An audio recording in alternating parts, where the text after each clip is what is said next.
ఏ విధమైనటువంటి పనులు చేయడానికి అనుకూలంగా ఉంటుందో, ఏ కాలంలో ఏ విధమైనటువంటి పనులు తలపెడితే విజయవంతంగా పూర్తవుతాయో అనేటటువంటిది మన వాళ్ళు ఎలా చేశారంటే ఖగోళ శాస్త్రాన్ని అనుసరించి గ్రహాలు, నక్షత్రాలు, వాటి యొక్క గమనము, సూర్య చంద్రులు, వాటి మధ్యలో ఉన్నటువంటి దూరము, వీటి అన్నిటి ప్రభావము భూమిపైన ఉంటుంది కనుక పైకి ఆహ్వానిస్తున్నాం. మనం దీప ప్రజ్వలనతో కార్యక్రమాన్ని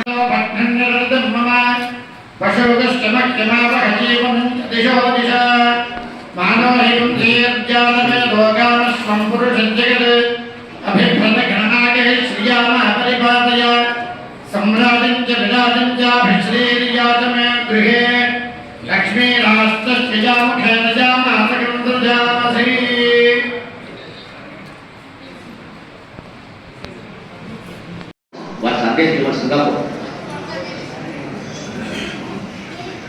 ఫస్ట్ అందరికీ నా తరపు నుంచి ఉగాది శుభాకాంక్షలు.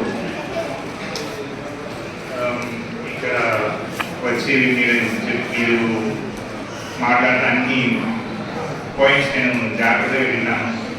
సో మనమందరూ ఉగాది గురించి మాట్లాడినప్పుడు టీఆర్ గారు ఫస్ట్ ఉగాది గురించి చెప్పినప్పుడు ఇది మన తెలుగు వాళ్ళందరికీ ఒక కొత్త సంవత్సరం అని చెప్పారు.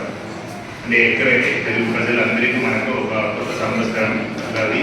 యుగానికి ఆది అని టీఆర్ గారికి చెప్పారు. యుగానికి ఆది అంటే ఒక సంవత్సరం ప్రారంభం. నా అభిప్రాయం ప్రకారం, మా అభిప్రాయంలో ఉగాది అంటే ఒక కేవలం ఒక పండుగ మాత్రం కాదు. అంటే ఒక కొత్త న్యూ ఇయర్ వల్ల కొత్త యుగానికి ప్రారంభం మాత్రం కాదు. ఇది మన అందరికీ ఒక రిమైండర్ కూడా. రిమైండర్ అంటే ఎందుకంటే ఇప్పుడు మన సంస్కృతికి తిరిగి వెళ్ళడానికి, అదేవిధంగా మన రూట్స్ అంటే మన రూట్స్ గుర్తించడానికి ఒక మంచి అవకాశం కూడా. ఎందుకంటే ఇప్పుడు మనం ఇంత బిజీ లైఫ్లో, నా లైఫ్ కూడా మీరందరూ కూడా ఇప్పుడు బిజీ లైఫ్లో మనం అన్ని మర్చిపోతున్నారు. మన రూట్స్ గురించి, మన సంప్రదాయాల గురించి, మన సంస్కృతి గురించి మనం మర్చిపోతున్నారు. దాంతోపాటు ఇప్పుడు కోస్మోపాలిటన్ కల్చర్, మీకు కల్చర్ వచ్చేసింది, అన్ని మంచిది. అంటే మీకు కల్చర్ గురించి చాలా ఇప్పుడు మీరు చూసుకుంటే మన డ్రెస్సులు, మన ఫుడ్ అన్ని చూసుకుంటే కూడా అన్ని వేరే వేరే రకరకాల కల్చర్స్ నుంచి కూడా, సంస్కృతి నుంచి కూడా మన సంస్కృతికి వస్తుంది. అన్ని మంచిదే. అయినా కూడా మన సంస్కృతి, మన సంప్రదాయం, మన భాష, దీని గురించి మన రూట్స్, మన వాల్యూస్, విలువలు, మన మౌలిక విలువలు, ఇదంతా మనం గుర్తించడానికి కూడా ఒక మంచి అవకాశంగా కూడా మనం ఈ ఉగాది రోజునే చూసుకోవాలి. ఎందుకంటే నేను ఇప్పుడు మీరు ఇక్కడ పచ్చడి, ఈ ఉగాది పచ్చడి ఇచ్చినప్పుడు నేను ఈ స్టేజ్కి వచ్చి, అంటే ఆంధ్ర రాష్ట్రానికి వచ్చి ఇప్పుడు 4 సంవత్సరాలు, 22 అక్టోబర్లో వచ్చాను. సో నా ఫస్ట్ ఉగాది నేను 23 విజయవాడ మూసివిల్లు చేశాను. అంటే అక్కడ ఫస్ట్ నేను మూసివిల్లు సబ్స్క్రైబర్ చేశాను. ఆ టైంలో ఇప్పుడు పచ్చడి ఇచ్చినప్పుడు నాకు గుర్తు వచ్చింది. ఫస్ట్ రోజున పచ్చడి ఒక బౌల్ ఇచ్చినప్పుడు నేను అంటే స్వీట్ ఏదో అనిపిస్తే నేను తిన్నాను. సో వెంటనే నా ఫేస్ చేంజ్ అయిపోయింది. ఎందుకంటే దానిలో 6 రోజులు ఉన్నాయి కదా.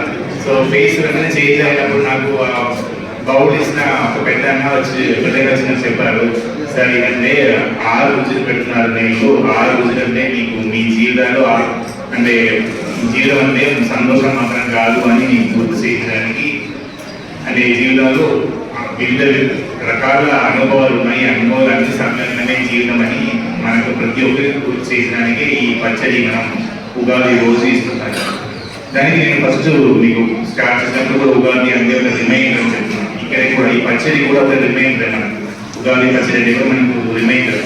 అంటే మీ జీవితం అంటే కేవలం సంతోషం మాత్రం కాదు, దానిలో అప్స్ ఉన్నాయి, డౌన్స్ ఉన్నాయి, ఇవన్నీ మీరే అని మీకు గుర్తిస్తున్నప్పుడు మనకు ఒక పాజిటివ్ మెంటాలిటీ, అంటే శుభాప్తి విశ్వాసం లైఫ్లో జీవితంలో తీసుకురావడానికి కూడా ఉగాది రోజు మనకు గుర్తు చేస్తున్నారు. ఎందుకంటే ఇప్పుడు మనకు ఎన్ని కష్టాలు ఉన్నాయంటే కూడా ఇప్పుడు ఈ బిగ్గర్ ఫేస్ కూడా ఇంకొక రోజు ఒక స్వీట్ మన లైఫ్ వచ్చేస్తుంది అని కూడా ఉగాది రోజు మనం చెప్తున్నాం. అదేవిధంగా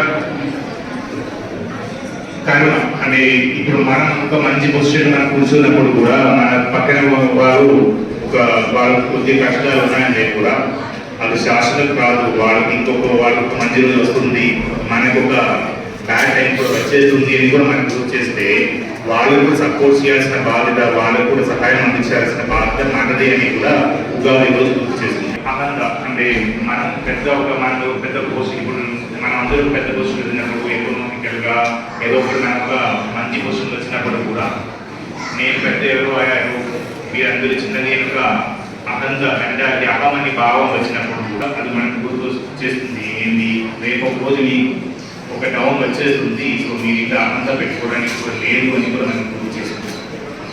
సో నాకు స్టార్టింగ్ కూడా మీకు చెప్పాను, ఉగాది అంటే మనకు ఒక పండుగ మాత్రం కాదు, ఒక రిమైండ్. మీరు మీ లైఫ్ చూసిన వాల్యూస్నే, మన సంప్రదాయాన్ని, మన సంస్కృతిని అన్ని గుర్తు చేసుకొని మన రూట్స్కు ఒకసారి తిరిగి వెళ్ళి చూసుకోవడానికి కూడా మనకు ఒక రిమైండ్ ఇస్తున్నారు.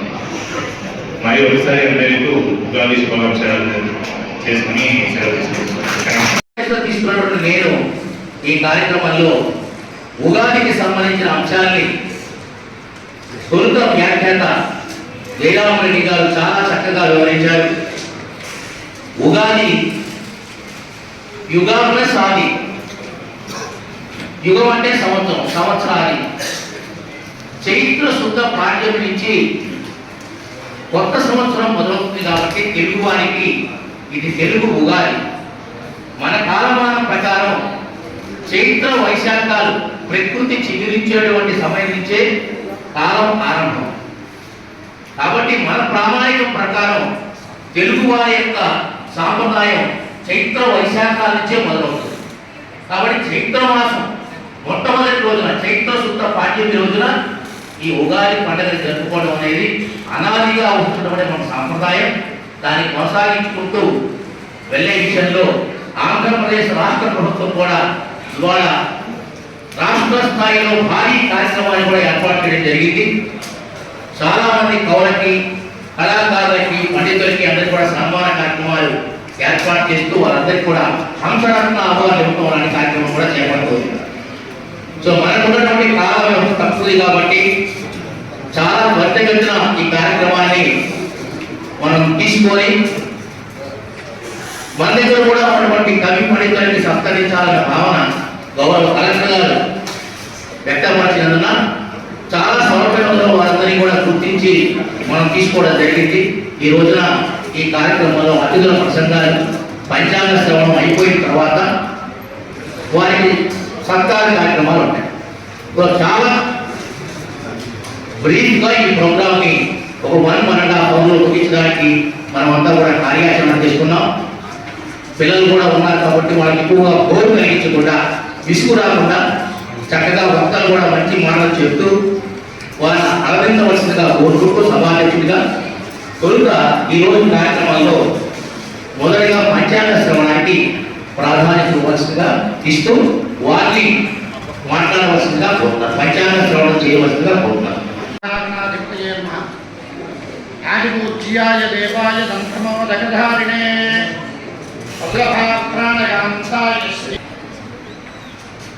ఇక్కడ ఇచ్చేసినటువంటి అధికారులందరికీ కూడా నమస్సుమాంజలి తెలియపరుస్తూ ఈ పరాభవనామ సంవత్సరంలో మన రాష్ట్రానికి లేదా మన దేశానికి సంబంధించి వర్షాలు, సుపరిపాలన ఇవన్నీ ఏ విధంగా ఉంటాయో పంచాంగంలో తెలియపరిచినటువంటి దాన్ని మీ అందరికీ కూడా తెలియపరచడానికి నా వంతు ప్రయత్నం చేస్తాను. సూర్యేంద్రాలబుధానయగాభ్యశనిరాహూత్పాదనామగ్రహాన్ జ్యోతిశ్చక్ర విభాజితాన్ జనిపదాన్ కర్మ ప్రకాశే స్థితాన్ శేషాద్రి ప్రభుదేవదేవతయా లబ్ధాధికారాన్ సదా తస్యానుగ్రహగాంక్షణ సురవరాన్ నిత్యం నమస్కుర్మహే. ఈ రోజున జరుపుకుంటూ ఉన్నాం. ఈ యుగంలో ఈ సంవత్సరాలు 60 ఉంటాయి కాబట్టి అవే మనకి రొటేట్ అవుతూ ఉంటాయి. దాంట్లో భాగంగా ఇది ప్రభవ నుండి లెక్క పెట్టుకుంటే 40వ సంవత్సరము పరాభవనామ సంవత్సరం. పెద్దలందరూ కూడా చెప్పినట్లుగా ఈ గ్రహస్థితిని అనుసరించి గ్రహాల యొక్క ప్రభావం చేత మన రాష్ట్రంలో కానీ మన దేశంలో కానీ ఏ విధంగా ఉంది అనేటువంటిది ఈరోజు మనం తెలుసుకుందాము. ఈ సంవత్సరానికి, ఈ పరాభవనామ సంవత్సరానికి రాజు గురువు గారుగా ఉన్నారు, బృహస్పతి అంటాము మనము. అలాగే మంత్రి కుజుడు, సేనాధిపతి, అర్ఘాధిపతి, మేఘాధిపతి మరియు కూడా చంద్రుడయ్యాడు. సస్యాధిపతి, నీరసాధిపతి శుక్రుడు, ధాన్యాధిపతి బుధుడు, రసాధిపతి సూర్యుడు. రాజాది నవనాయకులలో 9 మంది నాయకులు ఉంటారు. ఆ నాయకులలో 7 శుభగ్రహాలే అధిపతులుగా ఉన్నారు. కాబట్టి ఈ సంవత్సరము పశుపాలకుడు, గోష్ఠాగార స్థాపకుడు, గోష్ఠాభేష్కర్త శ్రీకృష్ణుడు అవ్వడం వలన సుభిక్షంగా ఉంటుంది అని తెలుస్తోంది.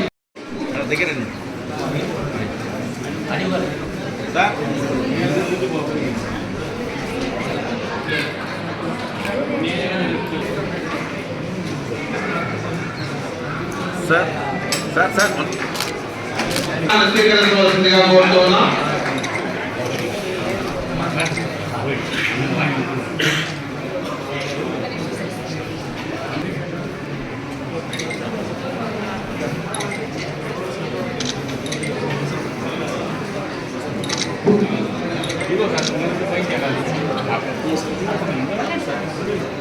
సార్ సార్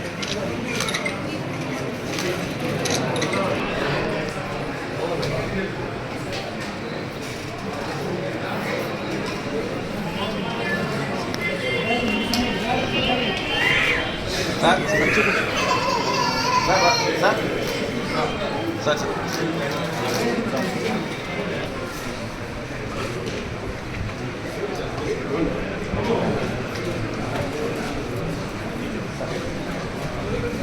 देखिए सर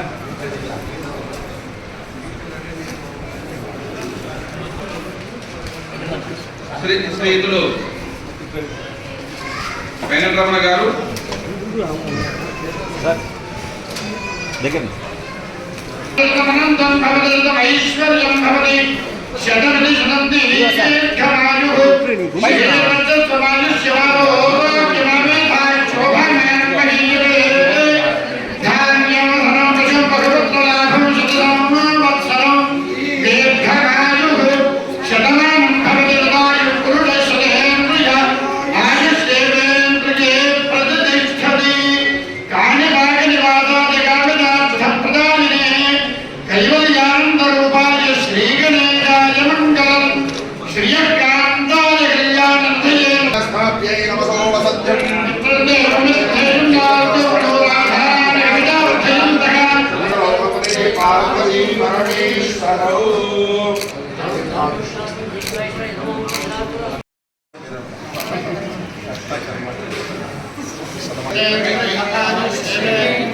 प्रतिष्ठति शतमिति अनन्तं दीर्घमायुः.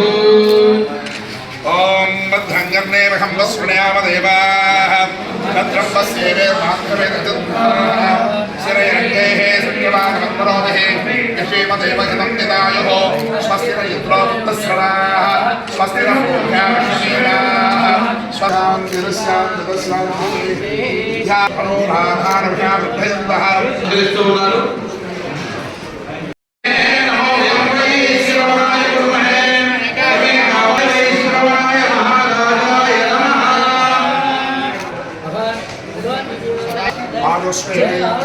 సార్ చూడండి సార్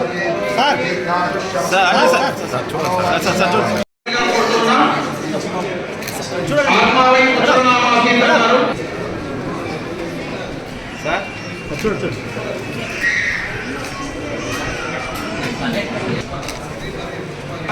శ్రీ కట్టమని గోవర్ధన్ గారు ఆహ్వానిస్తూ ఉన్నాం. జిల్లా కలెక్టర్ గారు వారిని సన్మానిస్తూ ఉన్నారు.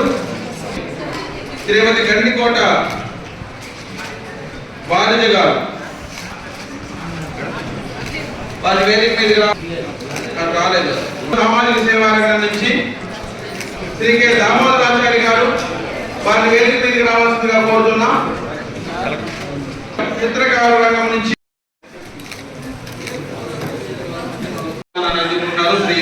జిల్లా కలెక్టర్ గారి చేతుల మీదుగా